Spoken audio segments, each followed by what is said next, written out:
الرحيم والصلاة والسلام على سيدنا محمد وعلى آله وصحبه أجمعين. Inshallah, we're starting a new series. So, as we all know, we're not only physical beings, we're also, and in fact, even more so, intellectual, emotional, and spiritual beings. And together with this, our thoughts, our emotions, our hopes, our fears, our joys and pains, they all have a deeper impact on our physical condition than we anticipate or than we are generally aware of. And we've been created with this need and this longing for health and for well-being. And some of you may have heard, I have heard, for instance, people tell us that we need to take care of our health in order to better fulfill our worship. But in my humble opinion, more than that, we want to realize that health and illness and ease and disease are all parts of our journey towards fulfilling our life purpose, our journey to God, our journey to finding who we are and what we're doing here in this life. It is through experiencing both well-being and anxieties that we get to taste the countless beautiful names of God and to know Him as our loving, compassionate sustainer, as the healer, the provider.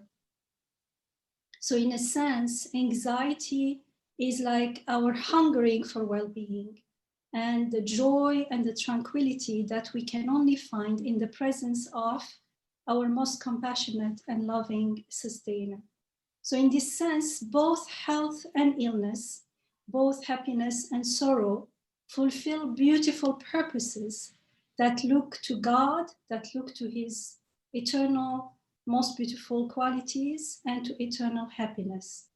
As long as we are aware of their meanings, their guidance, their wisdom, inshallah.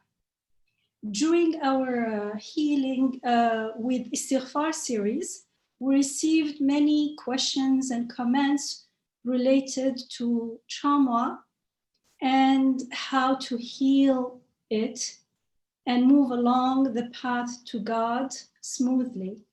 So we asked Sister Amina to share with us her profound wisdom and her experience in this topic. And she, alhamdulillah, she graciously and kindly volunteered to offer this series about understanding the nature of trauma, finding inspiration, support, and resources as we learned to gently heal, inshallah. Sister Amina Elizabeth Stevens has been a practitioner and teacher in holistic wellness for over 30 years.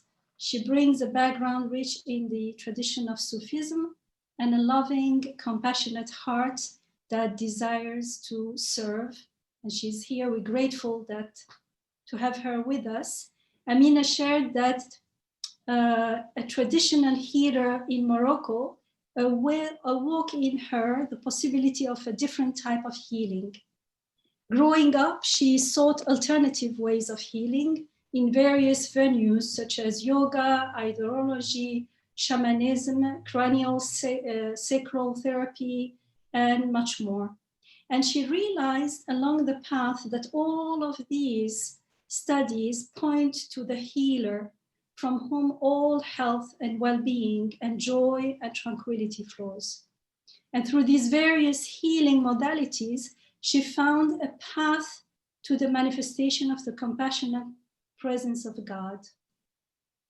At the present time, she's been teaching others about the nature of trauma, which has been an important part of her own healing and seems so necessary for so many at this time. She also offers courses in compassionate communication and classes in mindful meditation.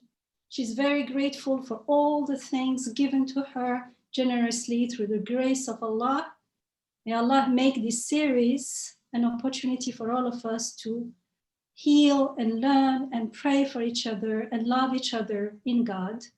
Bismillah, let's start in the name of God, the most merciful, the most compassionate. Sister Amina, the floor is yours. Bismillah. Oh, thank you so much. I feel honored and humbled to be here. Alhamdulillah, we are so grateful to have you. Thank you. Thank you for inviting me. And you've made it all feel very seamless, though I suspect there's a great deal of work that goes behind all you're doing. Alhamdulillah. There is a team that is working behind all this. Yeah. Thank you. Salam alaikum to everyone. All the volunteers. Yes, thank you. So salam alaikum to everyone who is here. And again, Bismillah ir-Rahman ir-Rahim. Wa alaikum salam. We begin in the name of Allah, most merciful and compassionate. So Sister Maha sent me a list of questions and needs the other day that came from participants, people who signed up in this program. And inshallah, if it's certainly not tonight, but through the program, I believe I can offer a perspective on what people have asked. But there was one question that stood out because it was a little bit different. And I thought that it was really sat with me, and then I'm up late and something was triggered in me or stimulated in me to write an answer to that question because I thought it would set a wonderful intention for these classes. So the question was, what is unique about Islam that we hardly find in current psychological treatment? So the first piece to this is I'm not a psychologist. So I can't answer that honestly in that sense. But what came to me is that what we would want to look for when we're receiving support is someone who understands that each human being has a luminous spirit that reflects the divine qualities of Allah. In polishing the mirror of the human heart and removing the different forms of forgetfulness, these divine qualities become refined. And I see that as the goal of therapy, and not just therapy, but of humanity, to support each human being in their unique unfolding, their unique process of becoming who we already are. That's a mouthful, isn't it? That's saying a lot. But I suspect that what I would look for in a therapist or someone offering support is someone who understands that that gift, that divine presence exists in all human beings. And sometimes we just need to learn some new tools to have in the toolbox, to have some resources that allow us to work with these pieces that actually we begin to see as veils are removed from the heart. We keep polishing and polishing. So sometimes that polishing comes through prayer. Sometimes it comes through acts of kindness, acts of generosity, a compassionate thought. That's not in my knowing, really. That's what I imagine. But Allah knows. Allah knows when these pieces start to loosen, when we need support, in order that we can become who we already are. One thing I know is that when I feel self-connected, and that means a connection between my mind, that thinking part of me, my heart, the feeling part of me, and my body, in that alignment, I feel more connected to my spirit or soul or whatever word fits in that place. And when I feel disconnected, I don't feel as close to God. So this kind of connection allows me to feel closer. And when there's that feeling of being disconnected, I don't feel that sense of wholeness that is a longing in my heart. And one of the things that our sister, Dr. Yamina, said in one of her classes was that one of the interpretations of the root of the word shaitan is to be far or distant. And I really loved hearing that. It means when I am distant from feeling self-connected. So self-connected isn't something of the ego. It's something deeper. And when I feel disconnected, that's when I need to call the pieces back. So for me, it's having tools in my toolbox. And sometimes it's through the prayer. Ayuda Balahi Asmiya Lilanim in a Shaitani Rajim. Right? I seek refuge from being disconnected, from the things that distract me from a sense of wholeness, compassion, well-being. So one of the things that I would like to offer us in the class is I like to see this as a circle, right? If not in a classroom where there's chairs and we're separate, but we're all part of this same circle.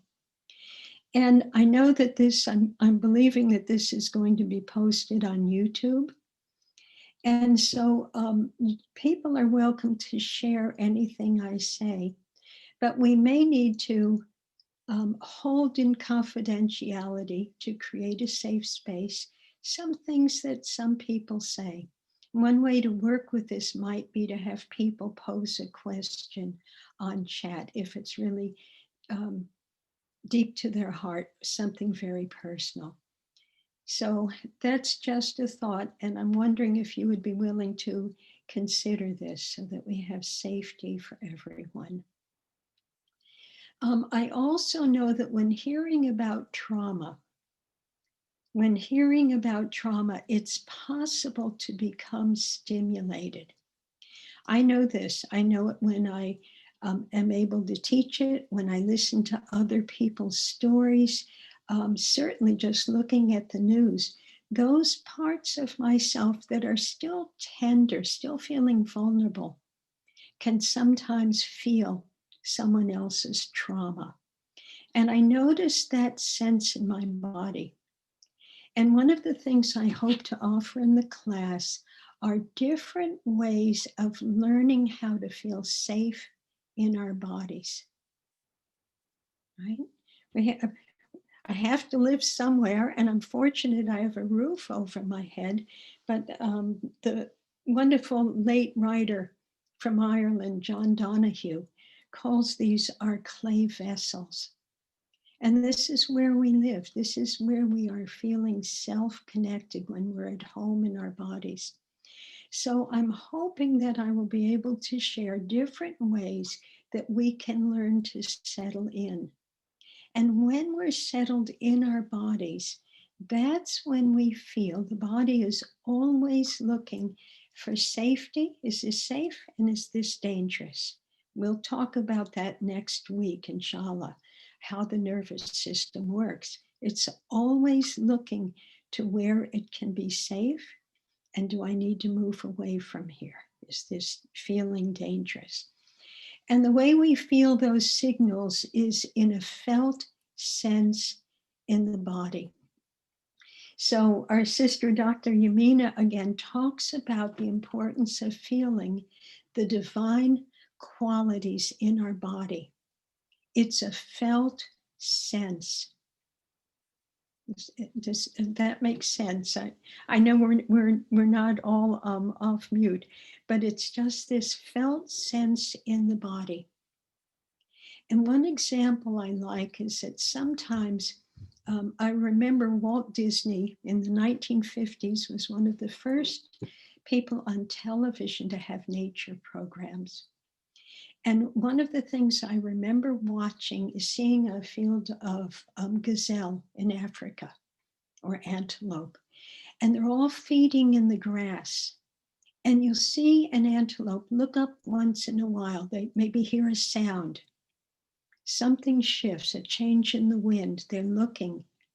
They're always checking, is it safe? And of course, as a viewer of the program, what I could see is the lions crouching in the grass, looking. And then all of a sudden, that herd of antelope would start running. The place was safe, and then it became unsafe. And they felt this through their senses. It was a felt sense in their body. And we'll weave this theme of antelopes throughout some of the illustrations in these little classes to help us understand our own relationship to our nervous system and safety, feeling safe. So noticing if we feel trauma in our body during the classes, it might be a sense of uneasiness, a memory, a sense of discomfort, a sense of wanting to leave. And what I suggest you do is either unmute and say, I need a pause, or pop it in the chat, I need a pause right now. That's one of the best things we can do for ourselves and each other. And as a matter of fact, throughout the class at different times, I'm going to invite us to take a pause. So the next question becomes is what exactly is a pause? So a pause is a moment in time, and that can be a long moment or not such a long moment. It's when we stop. It's a space. If you go to the ocean and you watch the ebb and the flow of the water, there's a momentito in Spanish, a little moment, or shwia, just a little moment, when the water pulls back and there's a pause, and that's where the water gathers strength. That water comes rushing in, it pauses. And I have some quotes, I will find them for next week, inshallah, about very well-known people. One is a musician, and someone was complimenting him on his music. And he said, it's not so much what my hands can do on the piano, it's the pauses, it's during the pauses. It's that impeccable timing. So what we can always do is ask for a pause.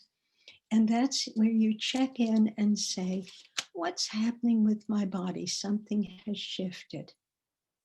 And I always, I see a request to hear about EFT tapping, and we will do that. So we're just going to learn how to take a pause. And we have proprioceptors in the body that teach us about balance and where we are in time and space. And one of the things you can do is start building pauses into your life. So inshallah, in theory, when I get out of the bed in the morning, I'm starting to notice, because I'm creating a habit of simply saying, my feet are on the ground. That's a way to take a pause, to notice that I'm in my body. And what keeps us connected to the earth is our feet, right? And Allah subhanahu wa ta'ala. All of this comes by through the sustainer. But in a language of noticing, when I become aware of my feet, I feel more grounded. And so even sitting here now, you might want to try doing this. I sometimes put my hands on my thighs, wiggle my toes, let my feet happen to be bare, but you don't have to take shoes off. And I have carpet under my feet. But I know under that is wood, and under that is the earth. So we are always connecting with this beautiful planet that's being sustained as it turns in space. It turns in space. And we want to be grounded and in our bodies. Can I feel my feet on the earth? So you can do that with me now. And if touching your thighs or wiggling your toes doesn't feel comfortable, respect that it doesn't feel comfortable. Say, nope, I'm not doing that. Sometimes In taking a pause, my jaw is often tight. So I just remind my jaw to soften. I might put my hand on my heart center. It's not just on the front of my body. It also has a correlation in the back, right? If someone was standing here, you would be a sandwich between my two hands, the heart center on the front and the heart center on the back. And there are some people that say on the front, this is about feelings, and the back is about will. We have a spine that keeps us straight. I like to put my hands on my belly and notice if the breath is going deep in the body. Is the body rising and falling like that water, right? Or maybe the water of a lake and a beautiful wood drake resting in his beauty on the water, right? So, and just noticing the breath, just for a moment. So you could do any one or all of those things and say, I'm just going to pause for a moment and check in. What am I feeling? If I don't do that, I have a tendency to get out of bed and my mind maybe goes to my dog who likes to take me for walks, right? We think it's the other way around, but he looks at me and says, you're in front of the computer too much. Let's get out of here. So my mind might go to my dog, maybe the kitchen or something I have to do during the day. I want to call myself back. And I want to do it, we can do it with prayer, but I want to do it with a felt sense in the body. Okay. We also have a pause built into Islam, and we call it the Salat. So 5 times a day, we're invited at a minimum, right, to face the Qibla and to pray. And sometimes I remember one of our sisters here mentioning, and I don't remember her exact words, but that sometimes doing the prayer felt like doing the prayer rather than being in the prayer. And so the things that we were able to learn and do to help keep us paused, present in the body, will deepen the prayer. It does for me, it may not for someone else, but those things that I've learned are beginning to help me deepen the prayer and be more present in my body and present for the gift that's been given to us, this act of praying 5 times a day. And the gift in the Salat, as you know, it aligns ourselves with the sun and in turn moving in harmony with all of creation and inshallah with Allah who sustains all of life. I used to study the guitar a long time ago, and if you're ever around guitarists, they are always tuning the instrument. And this is what we have an opportunity to do, whether we're getting out of bed and wiggling our feet or sitting here and just putting a hand where it feels good on the body and becoming aware of the breath. We're learning how to settle in. So one of the things that I would like to share, I'm just looking at the time. I know Sister Maha said that we probably should break about every 20 minutes for questions. Is that true now, or can I keep talking for a little longer?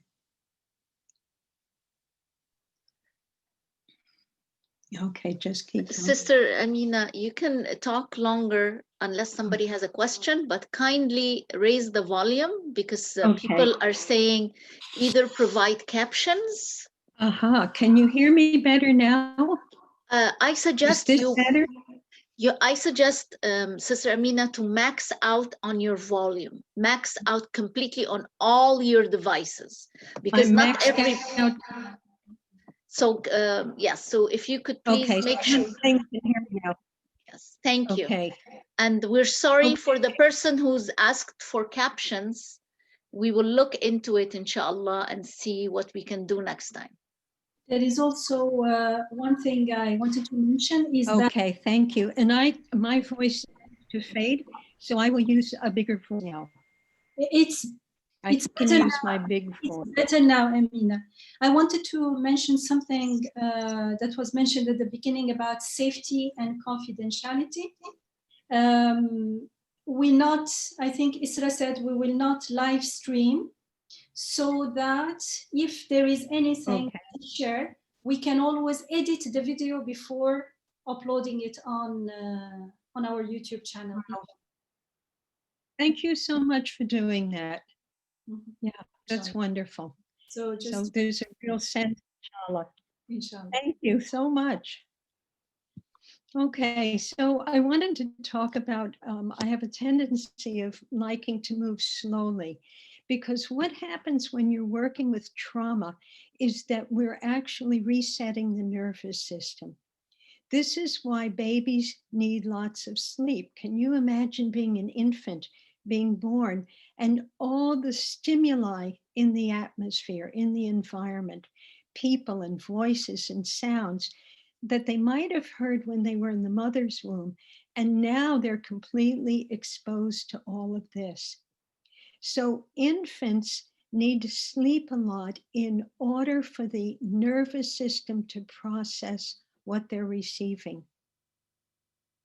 And I found when I was studying pre and perinatal work, it was a course taught by someone well-versed in health, what happens prior to birth and during birth and just after, how we can even experience trauma there. And when I would go home from her workshops, I would go to bed. I never did this before in my life. I would pull the cover over my head and lie as still as a stone. And I understood later that I was taking baby time. My body needed to process the deep, deep work, not that I was just hearing, but also experiencing. So the nervous system could integrate the information. So I like to go slow. And there's a wonderful story here, and it's a short story, so I'll share it. And it's by the writer Anne Lamott. And she tells a story about when she was young and her brother was young. And her brother had a report to write about birds. And he left it till the very last day. And it's nighttime, and he's got all his books and papers on the table, and he doesn't know what to do. And his kind father comes up to him and says, "Do it bird by bird." I love that story. It's just one step at a time. So what we want to do in this is we want to take one step at a time and ask for lots of pauses if they're needed. Okay. So I wanted to find out if any of you have heard of the dark side of the moon. Sounds ominous, doesn't it? The dark side of the moon is the side of the moon that we can't see. It's not visible to the human eye, and yet we know it's there. It's the other side of the moon. We just can't see it. So what is called the unconscious mind or the unconscious in a human being is just like the dark side of the moon. It's there, but we are not aware of what is in the unconscious mind. It's there.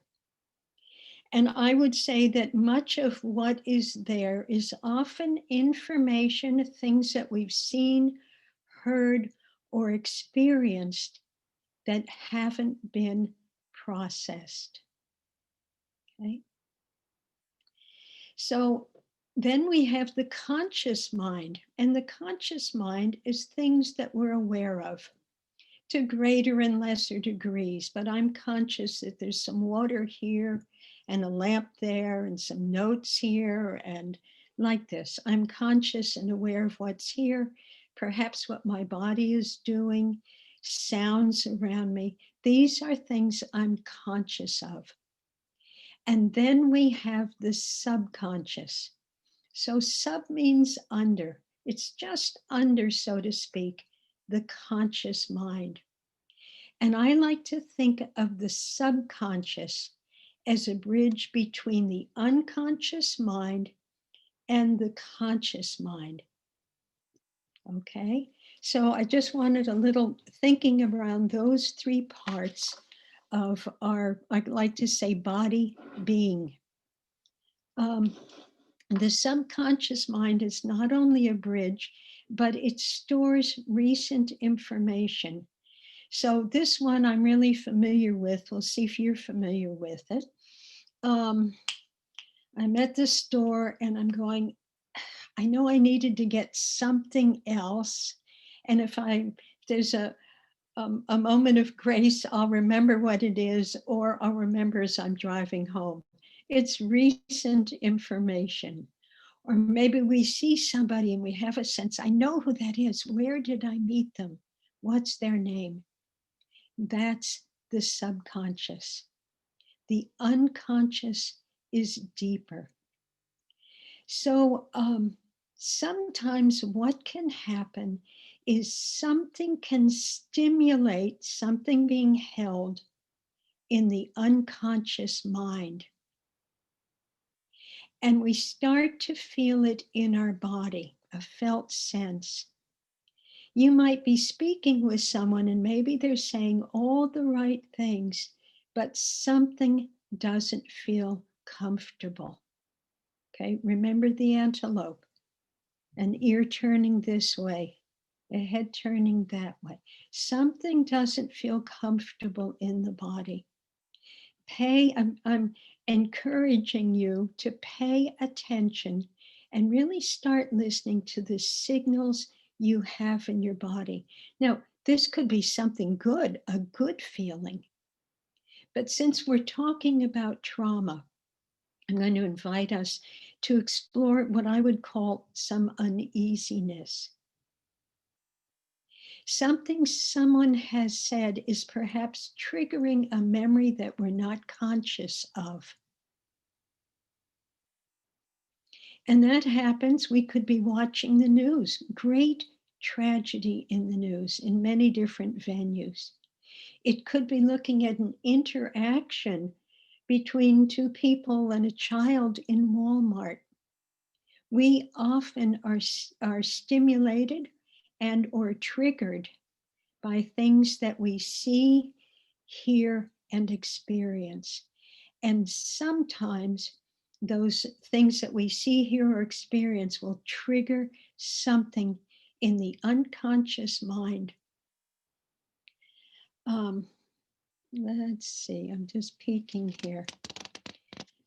The body is always looking for those signals of danger and safety. Okay, so yeah. Now, to me, it's actually, there's a beautiful image here because something is moving from darkness to the light in order to be seen and heard, something that wasn't processed before. But it can be scary because we don't often understand that this is what's happening. So people come to a spiritual path for many reasons. Sometimes they're ripe fruit and God says, Allah says now, we get picked. It's how I came to Islam. No choice, it happened. But people come and are on a spiritual path and for many reasons. Sometimes they're curious. Sometimes they're seeking wisdom or peace, or even safety or support, or ways to cope with trauma and addiction. Many, many different reasons that we're called to a path. And on that path, a person might experience wonderful moments or states of peace and love, generosity, wonderful feelings. And then at some point, something might happen. A person can be in prayer, and all of a sudden there's a mean voice in their ear. They have an angry thought. They feel lots of grief. And this can be downright scary. And then the person might think a number of things. And one is, this path isn't working anymore. Or they might say, what's wrong with me? I'm not spiritual enough. I need to be perfect in order to experience that peace again. But the emotions, the feelings that we label as bad or unspiritual are actually moving out of the unconscious mind to the conscious mind to be seen and heard and healed. They are ayat, they are signs that the path is working. So that's worthy of a pause. And I'll share something, a little light story. I like to bring some light stories in, lighten up the heart. So there was a man by the name of John Audubon, and he wrote about birds. He wrote about and drew pictures of them. He was very famous. And he said something. He said, if you're in the field and you see a bird doing something and the book says something different, believe the bird. Right? You know, we read lots of things in books and we hear lots of things that people like me say. But if you hear something that makes more sense to you, believe the bird. Don't believe the book. Don't believe these notes. You know, do what feels right. Test it out for yourself. That's certainly an invitation to keep the mind and the heart open. So I'm going to go back to our thoughts and feelings, inshallah. And we're going to also be learning in these classes how to work with these feelings. Okay. Rumi speaks about this in his poem, The Guest House. He says, this human being is a guest house. Every morning, a new arrival, a joy, a depression, a meanness, some momentary awareness comes as an unexpected visitor. Welcome and entertain them all, even if they're a crowd of sorrows who violently sweep your house empty of its furniture. Still, treat each guest honorably. He may be clearing you out for some new delight, the dark thought, the shame, the malice. Meet them all at the door laughing and invite them in. And here's where I have to pause. Be grateful for whoever comes, because each has been sent from a guide, as a guide from beyond. So my hand goes right to my heart, pausing, because I feel the tears. For me, there's truth in this.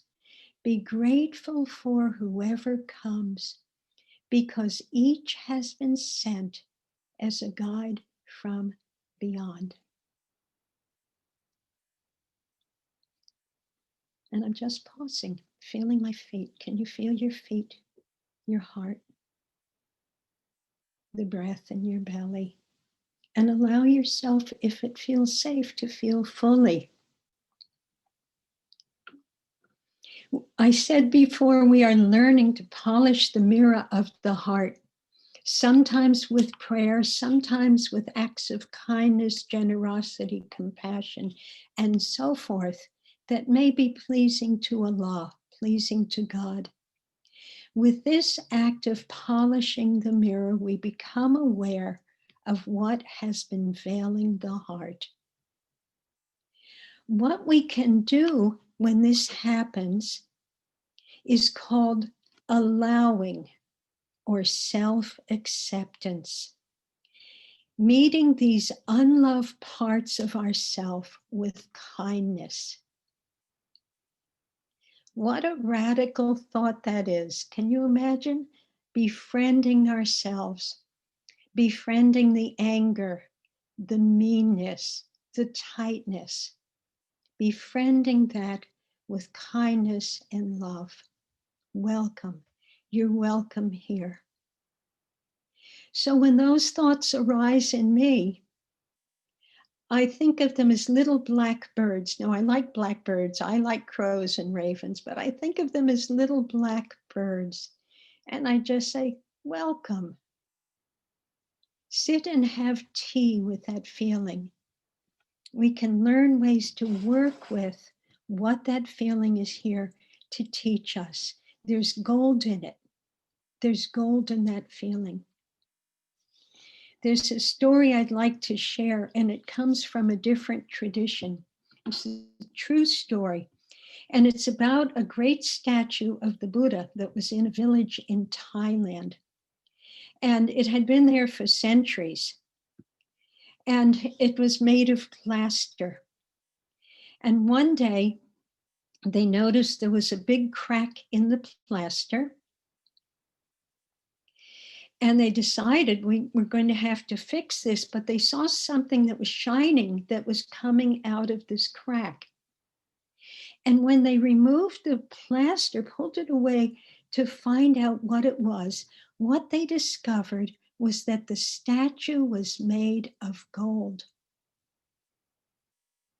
And that someone centuries earlier understood that this was a place where there was famine and wars.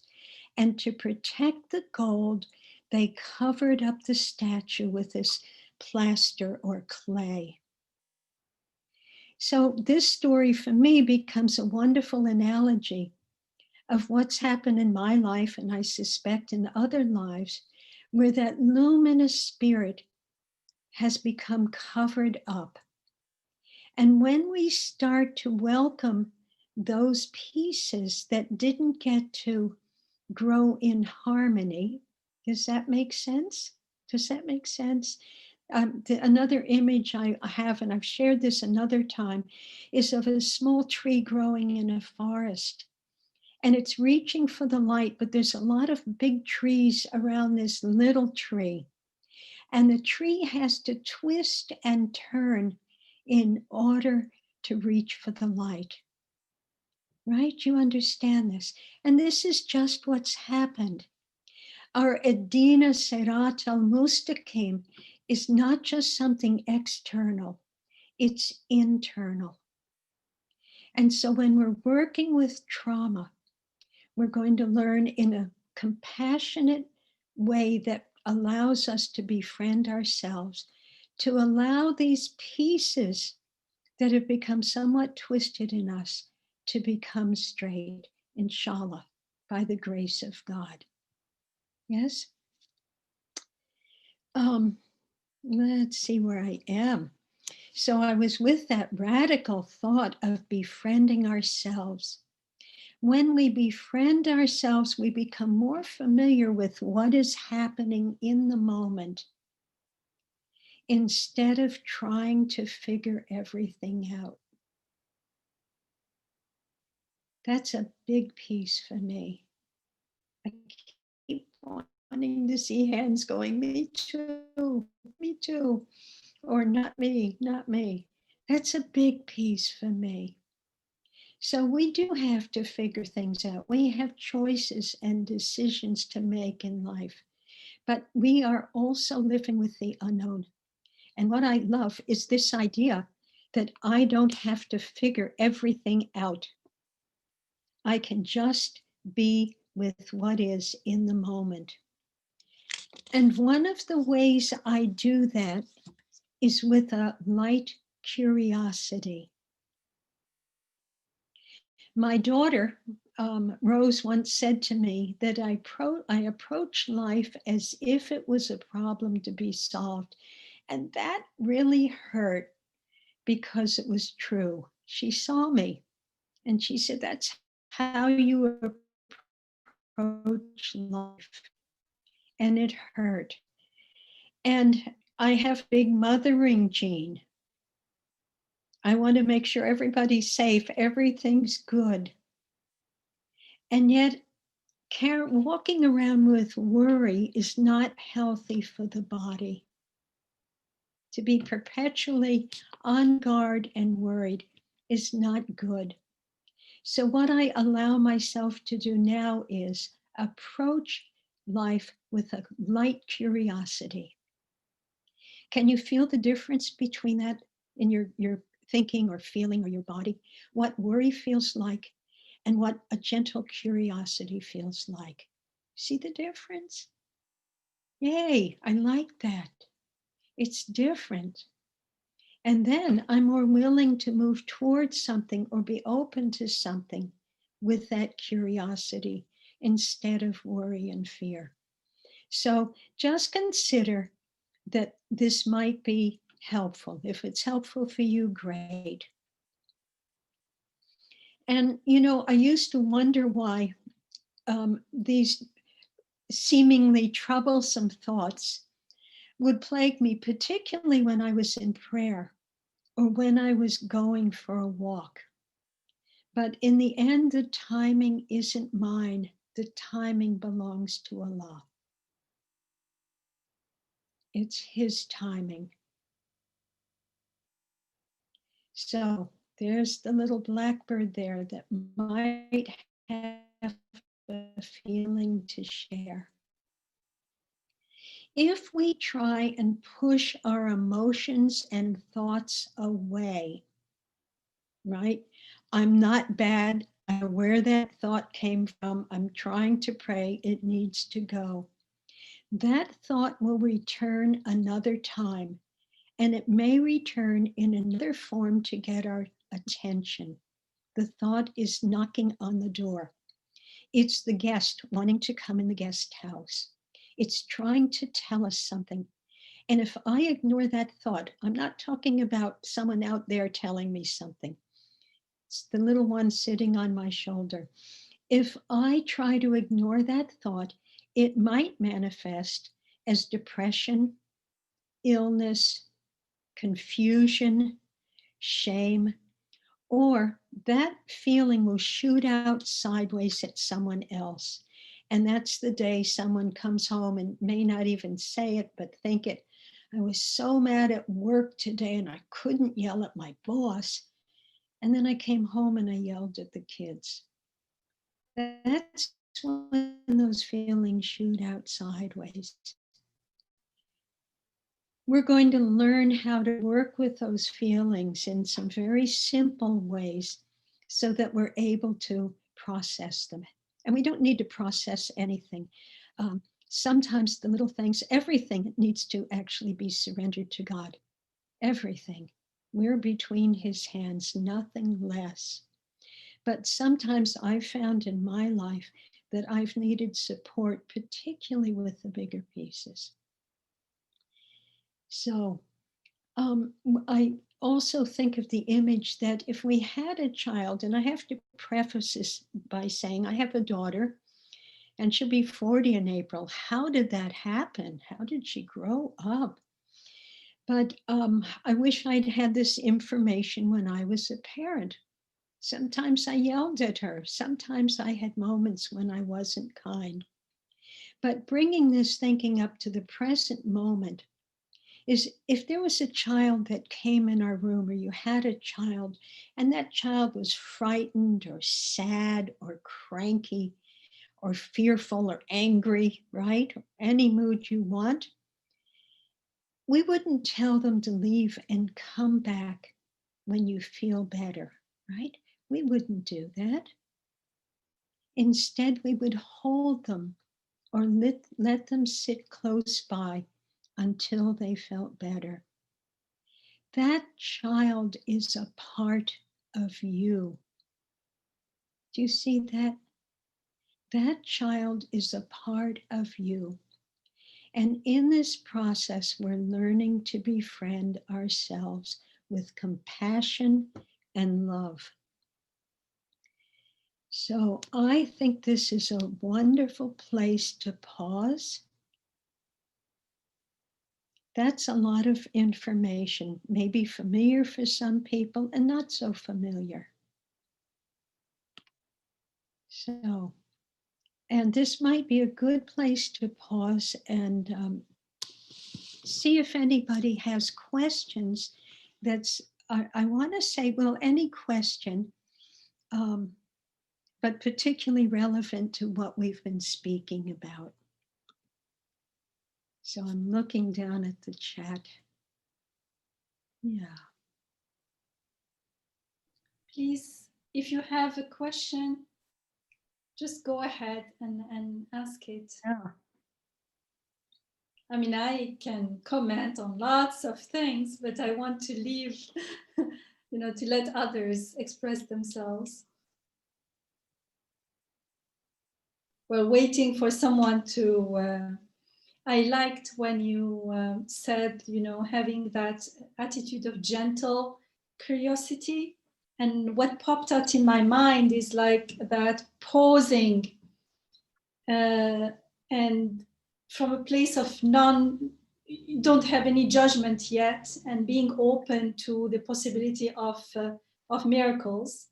And it's like having, being a parent, if it's the relationship with the thought, whatever is happening, is like, if my child is doing something nice, you may feel proud.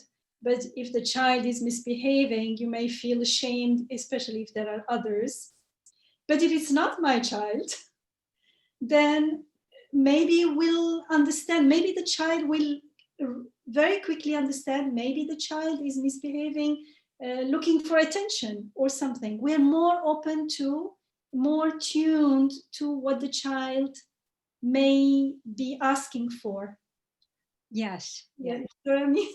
Yes. Because we are not Yes. coming from already a judgment. My child should be perfect, We are actually going to explore this next. Oh, mashallah. Perfect. That's what came.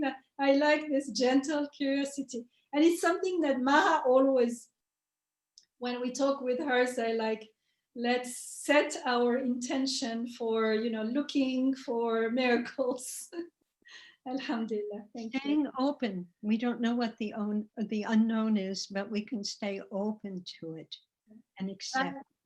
And I liked also when you emphasized feeling our senses in the body, especially like when in prayer. And the salat is something that it's a prayer with the soul, with emotion, and also physically, because when intention is important in the salat, and the intention needs to be anchored in an awareness and a presence that starts with the body. Otherwise, it means I'm not aware. Absolutely. And our culture is not really supportive of people being in their bodies because we have so much technology. And particularly now during COVID, so many young people are really married to their computers in a sense. And sometimes limited in having that freedom of the body and movement and some spaciousness in their lives. So. Yeah. And when you talked about the different pieces coming together, I never thought about them in the way you said, like to bring them on the straight path. I always thought of them as unifying them. Tawheed, making one. It means accepting and realizing that they are all from the same source, even if to me they seem like I don't like some of it, but actually they are all one. Yes. And they are all guiding me to the same straight path. Exactly. They are all guides. I love that last line in Rumi's poem that simply says, be grateful for whoever comes because each has been sent as a guide from beyond. From beyond, yeah. Alhamdulillah. So that befriending is very, very important. Inshallah, looking forward to that. Meanwhile, we're still waiting for, please go ahead, comments, questions. I can have us do two things. One is a silly thing and one is an exercise that will require a pen or a marker and paper. Amina, there's a question in the chat. Okay. That says, let me find it. it was about hypnotherapy. One sec. Oh, can hypnotherapy be a form of healing the subconscious? I've had hypnosis a long time ago. I think it would depend on the hypnotherapist. I think it would depend on the therapist. So we need to hold our intention in mind. And there are ways that we can retrain the nervous system. But what I would like, I think that with the right person, it might be helpful. But I'm always a little bit concerned about things that take years and years and years. Our life is a process. But a medicine man by the name of Sun Bear once said, not to me directly, but to the group he was speaking, I don't want to hear about your philosophies. I want to know if they grow corn. Do they make something happen? So I would ask for a session with the hypnotherapist and want to know more about them, right? We all have good things on brochures. See if you can get some referrals. I think so, but the other thing that we're doing in this work that we're going to get into is working with certain parts of the nervous system that are activated, the ones where we go into depression, where we, at the other spectrum of that, fight or flight, anxiety. Depression has many feelings that are with it. So I want to talk about that, and then we could perhaps pursue that question, or see if you want to pursue that question further and see exactly what the hypnotherapist is doing. I'm sorry, I'm not really answering that directly, but that's the best I can do in the moment.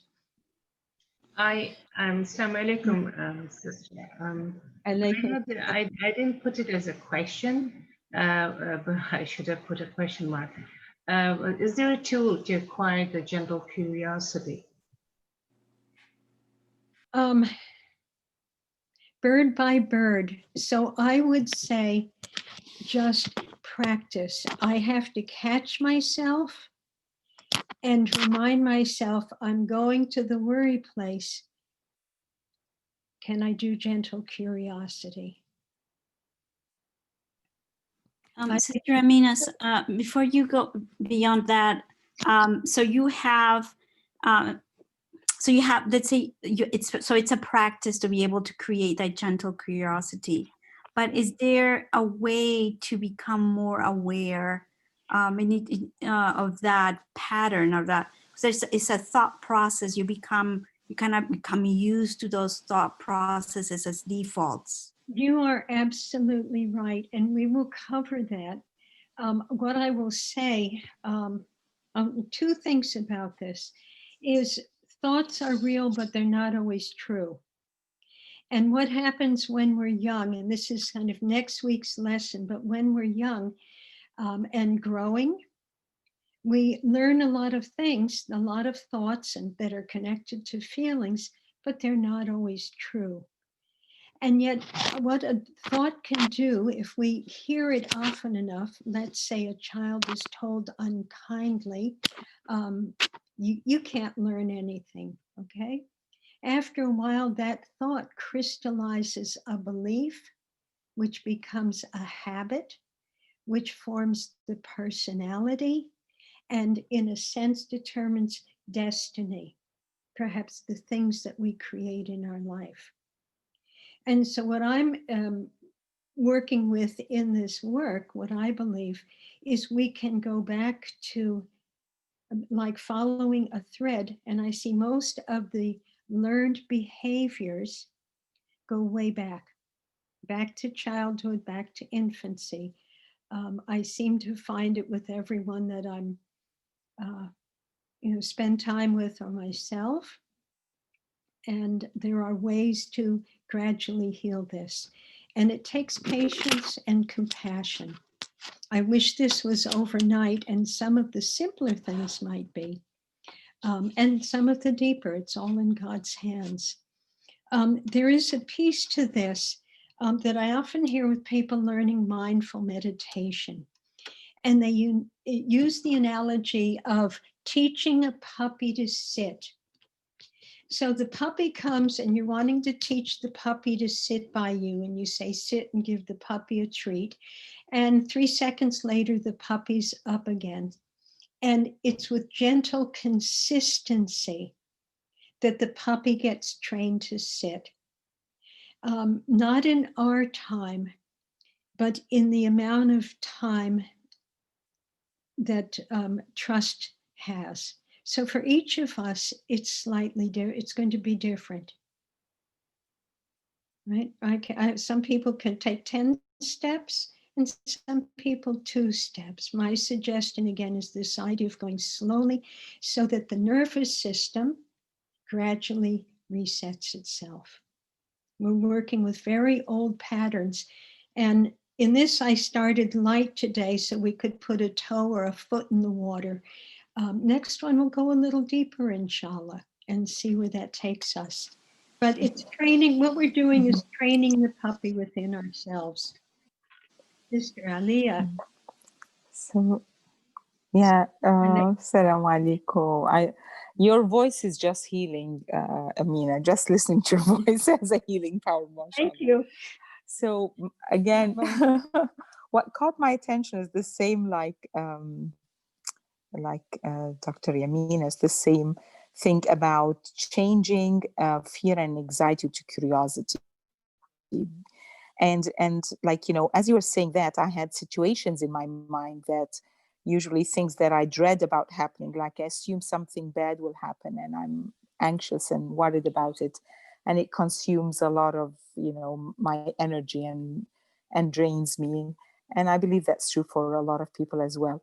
And then so the question is like changing that fear and worry once you realize it's coming to you into curiosity about why am I, like, why is this bringing, like, you know, this an anxiety, or curiosity about maybe the situation is not the way, like, you know, maybe what I'm, you know, like I'm thinking X, you know, X will do this and Z will do this. These two together will cause, like, you know, First World War to start, for example. But maybe, like, you know, maybe, so my question is curiosity about why am I worried about this? What is triggering this? Or is curiosity about, maybe, you know, this one will do that and this one do that, but, you know, I wonder what will happen. Like, why am I assuming that I know what's happening? I wonder what will happen. We don't have to figure it out. Some things we do, some things we have to figure out. I had to get a new dryer a few weeks ago. That was an experience, trying to look at all the make the decision and choices and this piece and that piece. Or during COVID, people that aren't working, there are choices and things that we have to consider. But sometimes I notice when it concerns family or something that feels personal that I have no control over. The only thing I have control over is how I'm going to respond to that in the moment. And rather than doing it, seeing life as a problem to be fixed, just meeting certain things with a gentle curiosity.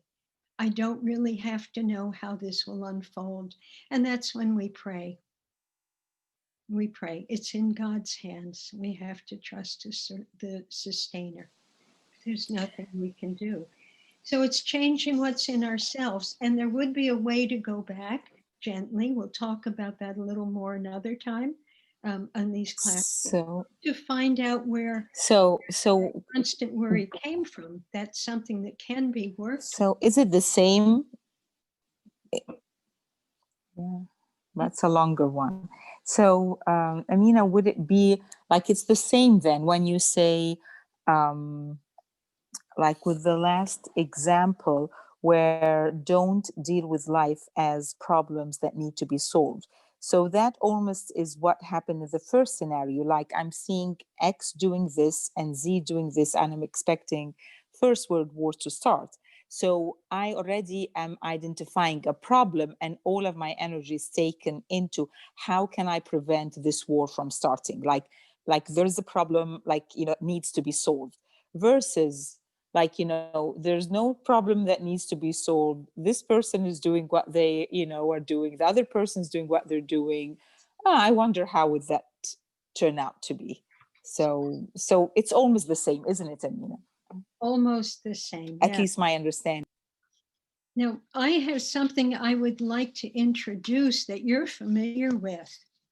And it's a little bit, well, the other thing I want to introduce is something silly, because we've been talking about a lot of deep concepts.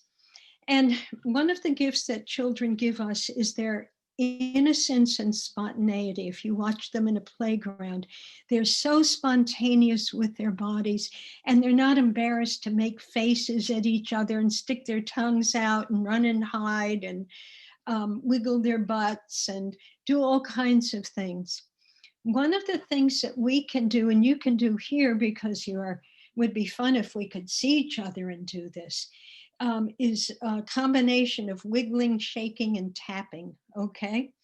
This helps to release some of this energy, the tension that can get caught up in us just listening to a conversation like this.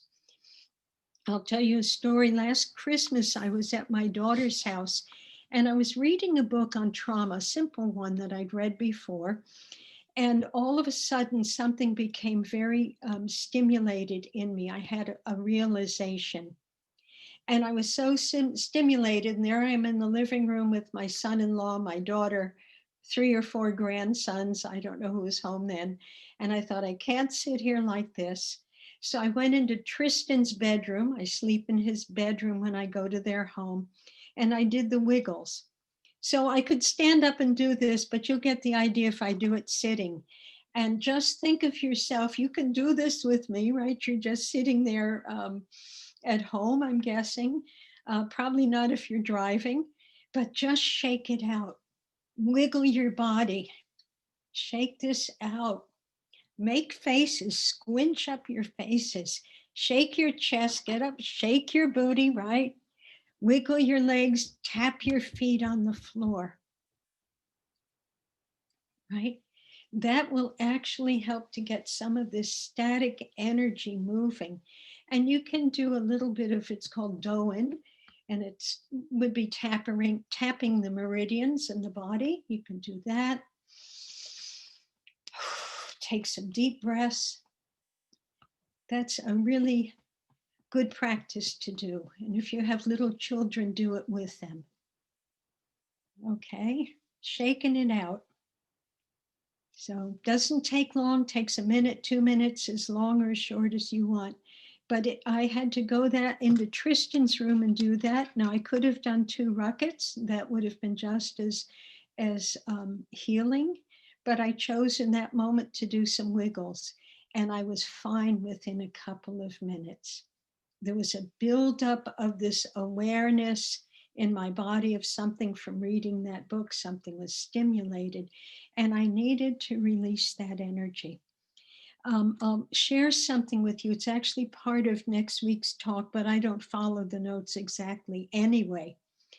If we're going back to the antelope, if an antelope is out in the field and a lion or a cheetah or some animal attacks it and pulls it down, and somehow the antelope manages to get away. I remember seeing this on Disney TV. The antelope gets away, looks around, and then have any of you ever seen this? He does a kind of quirky little dance, kicks his legs as if something's in back of him or her. Have you ever seen that on nature films? What the antelope is doing is literally resetting its nervous system. There's a man by the name of Peter Levine, and I'm going to have a list of resources, books, and other things for all of you. And one of his books is one that I recommend you read. He was in Africa, and he talked to someone who was a gameskeeper, a worker on a farm for or a place for injured animals, animals that couldn't go back into the wild right away. And he said, if you just medicate the animal and it hasn't had time to shake off the trauma, the wound heals, but if the animal goes back in the wild, it probably won't make it. Okay, that's a big piece of information. If the animal carries that trauma around in its nervous system and doesn't get to shake it free and reset the nervous system, there's a big chance the animal won't make it in the wild. It feels awfully silent. I wish we were all in a living room together so I could hear people breathing and making comments. That's a big piece. Yeah. There is a question in the chat. Okay, 7 new messages. What is the process of identifying the type of fear that triggers an undesirable behavior or feeling such as worry? And how can we find out what the root cause of that fear is? Salam alaikum, sister. What I would like to say is, can we work with that next week? Are you willing to hold that piece until next week? So I'm just asking the person that asked that. That's a big piece, and that's what we would go into next week. Is it okay for us to just hold that? Thank you. Okay, thank you. So yeah, that's a big piece. That's when we no longer just have our toe in the water. We're going to walk in a little deeper with lots of support. Sister. So I'm wondering if you, Salam alaikum, Sister Zakia. A question which you can hold for next week, no problem. I went through a very, very, very deep trauma 2 years back. And at my age, I'm 65.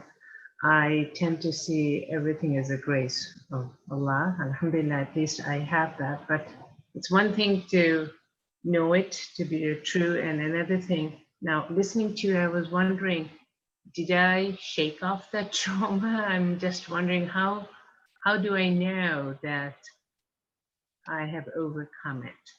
How do I know I'm not carrying it with me? We can go into that next week. Is that, and I want to know if I have your permission to do that, to hold space for that important, sensitive question till next week. Is that okay? Yes, that's absolutely fine. Yeah. Okay. Thank you. Sister Amina, when you gave the example of when you talked about the antelope or the injured animals, and they could not send them back to the wild because even if they were physically, the wounds were healed, if the trauma was still there, they would not be able to survive. Is it because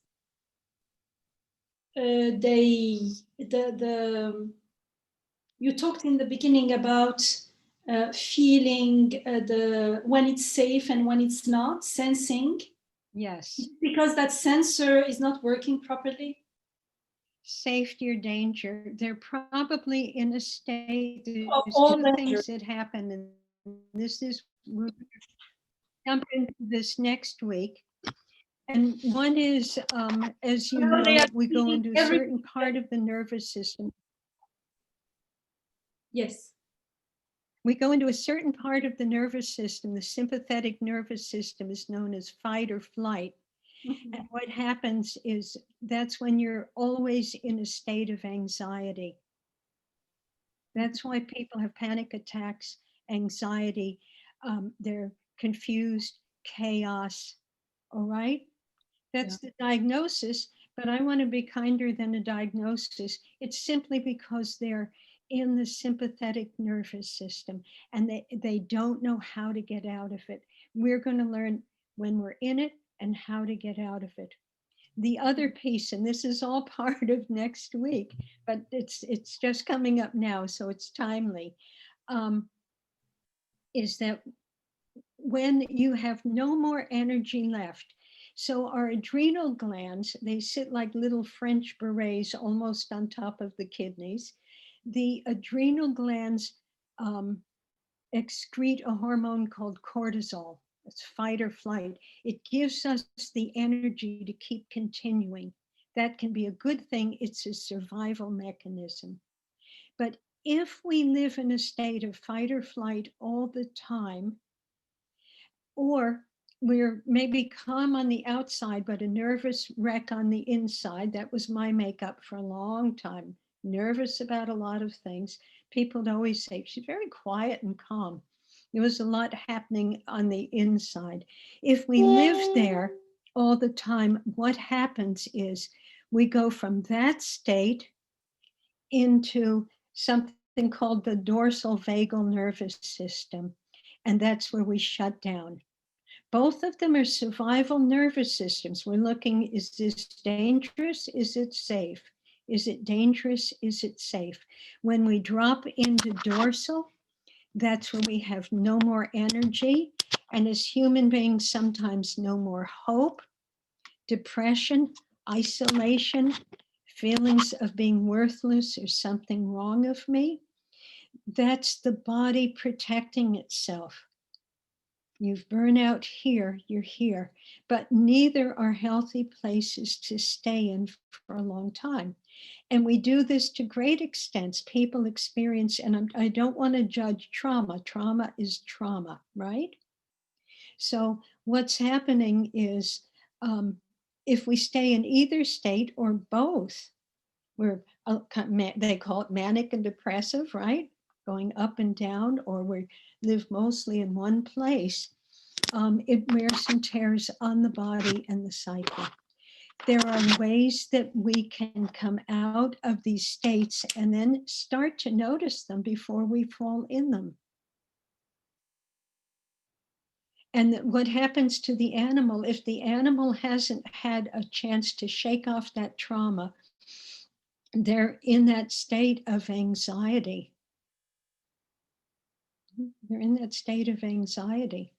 And it's hard for a person to function, to be in their body. So that makes it simple. And just pay attention to what's happening around them. It's like always looking over your shoulder. I can share a story. And these things come up as God wills. Last winter, every time I went into Salat, I wasn't afraid. I was terrorized. I had terror coming up for me. I was so terrorized that sometimes I couldn't stand and pray. I had to sit. And of course, the ultimate answer is to surrender to Allah, to really dive into the body and the prayer. But there was so much terror coming up. My resilience wasn't strong enough for that, or at least that was my belief. So we're going to learn how to build resilience. I understand where the terror came from, and eventually it went on its merry way. It was not an easy passage. So when I talk about trauma work, I really come at it from a place of having a number of experiences. And I would say I'm a living example that it is possible to work with and walk through some of the things that have happened to us, terrible truths that have happened to some people in their lives, or sometimes it's just little daily things. You know, a daily trauma might be looking in the rearview mirror and seeing the police light car in back of you with the light spinning. So I would go into a little, I've had that happen, into a little bit of fight or flight. And then all of a sudden the car goes past you, the body settles, everything's okay. It's why we need our 5 times prayer and whatever else we do, our pauses, and just understanding where this comes from, but taking time to find resource each day. That's so important. So I over answered your question. I'm sorry, I'm a storyteller here, Sister Yamina. So next week, inshallah, we're looking forward for how to learn how to shake. Yes, Sure. well, we can Inshallah. shake in the meantime. And I would invite people. Never mind many ways of shaking it, inshallah. Yes, many ways. I would invite people to bring their list of feelings and needs if you're able to print it out. If not, it's not a problem. And also a blank sheet of paper and a pen or marker. We'll have the exercise that we didn't do today. We'll do that next week. And that will be a tool that we can start to use in our lives. Inshallah. Inshallah. So I'm thinking that this is a good time to probably have a dua, a prayer. Sister Amina, we have 5 more minutes. If you want to do the exercise, does it take longer? My little exercise. Well, what I can talk about this and then we can do a prayer. What I don't never give homework, but I would offer some heart work. How's that? Okay, no homework, but some heart work. So there is a list of feelings. And the reason I like to have a list is it gives us a big vocabulary around what we might be feeling. And someone just said, where is the list? If you didn't get that, I think that you'll be sent that along with my notes for this evening. And I'll have more notes next week. Yes. So I would encourage you to check in with your body, to pause and check in and say, what's happening?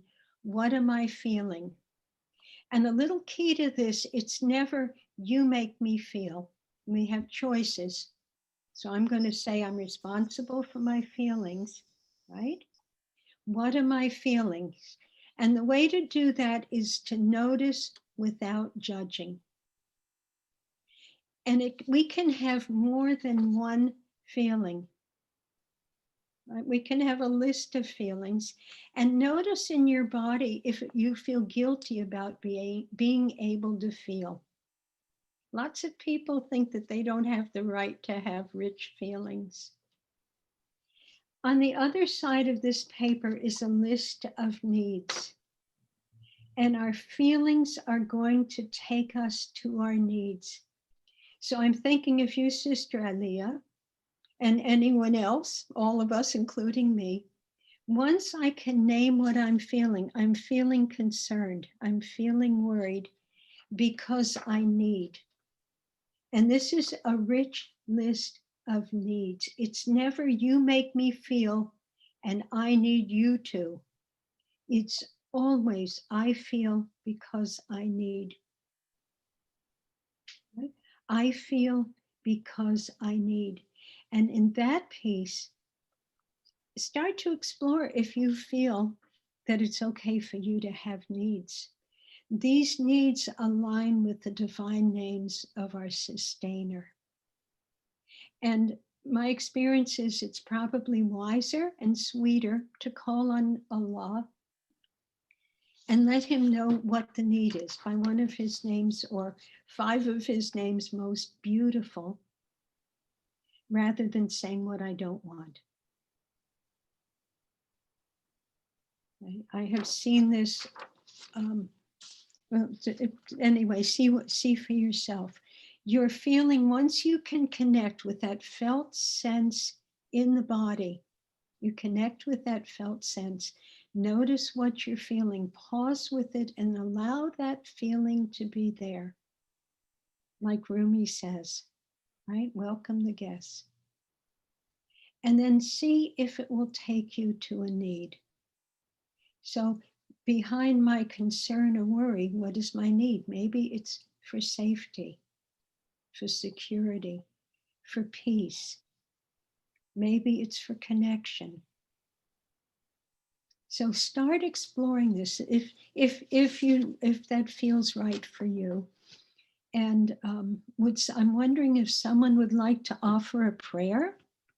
Before we do the prayer, Amina, first of all, thank you so much. Mashallah, this is so practical and healing.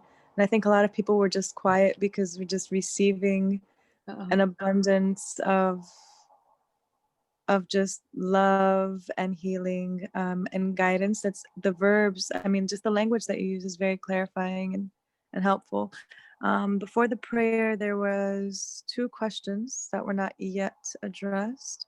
One was asking whether you have a clinic for private sessions, and the other, if you could provide an email address and phone number, maybe privately to the one in the chat who wrote that, but I just wanted to make sure. Yes, I can provide that. Okay. I do sessions on Zoom, and it's possible to do sessions, and yeah, we can talk about that later. And I will give you a wonderful resource list, easy resources. Keith, this is a good one to hang on to. Feelings and needs, right? If we ask ourselves, I'm going back to my beautiful sister Ali, and I'd have joy every time I hear your voice, is what am I feeling? Concern or worry? What is the need? And it's not, I need them to. What do I need? And I thank you, Sister Sarah, because it's really good for me to have some feedback just to know whether or not I'm meeting people's needs. I just wanted to, from personal, like my greatest take home was how you compared it to a child, the birds, but also the child, because I have a small human with me who is getting molars and is just very frustrating to be around with this teething mountains growing in his gums. And so when you, there's been so many times where he's biting or doing something and I'm just like, go to your room when you feel calm, when you feel that you're ready to be around us and not hit and bite. And you mentioned how we shouldn't do that with our feelings. It was just very revealing for me that this is like a little version of my kind of how I can see my own feelings in a small mirror.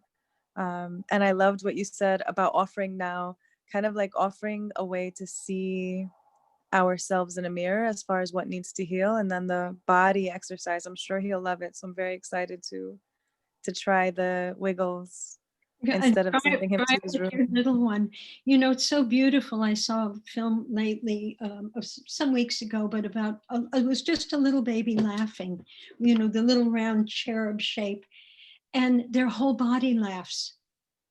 Their feet kick, their toes wiggle, the hands move in and out. They have a wonderful spontaneity with the body. So wiggle with your little one. And also bouncing on a trampoline, if you have one, is also very healing. Yes, they are. Great idea. I'm wondering if we could, I'm just wanting to thank everybody for holding space for me as well. It's really a gift for me to be here in many, many ways. So maybe we could do a prayer. Would someone like to do a prayer? إن شاء الله. أعوذ بالله السميع العليم من الشيطان الرجيم. بسم الله الرحمن الرحيم. وتب علينا يا تواب يا حكيم توبة نصوحا لنكون من الذين إذا فعلوا فاحشة أو ظلموا أنفسهم ذكروا الله فاستغفروا لذنوبهم ومن يغفر الذنوب إلا الله. نستغفر الله نستغفر الله نستغفر الله العظيم الكريم الذي لا إله إلا هو الحي القيوم ونتوب إليه سبحانه. اللهم أرنا الحق حقا وارزقنا اتباعه وارنا الباطل باطلا وارزقنا اجتنابه. آمين. والحمد لله رب العالمين والصلاة والسلام على سيد المرسلين وعلى آله وصحبه أجمعين. آمين يا أرحم الراحمين فالله خير حافظا وهو أرحم الراحمين. Thank you so much, Sister Amina. Thank you for everybody. Alhamdulillah. Jazakallah kull khair, Sister Amina. Thank you very much. It's so beautiful. Thank you. Shukran, I appreciate it. Thank you. Thank you for being here. It was so nice seeing you and listening to your voice and your work. And needs that was discussed.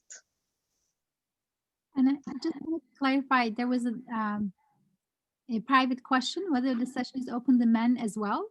And the answer is yes, it is open to men and women, inshallah. Yes, alhamdulillah.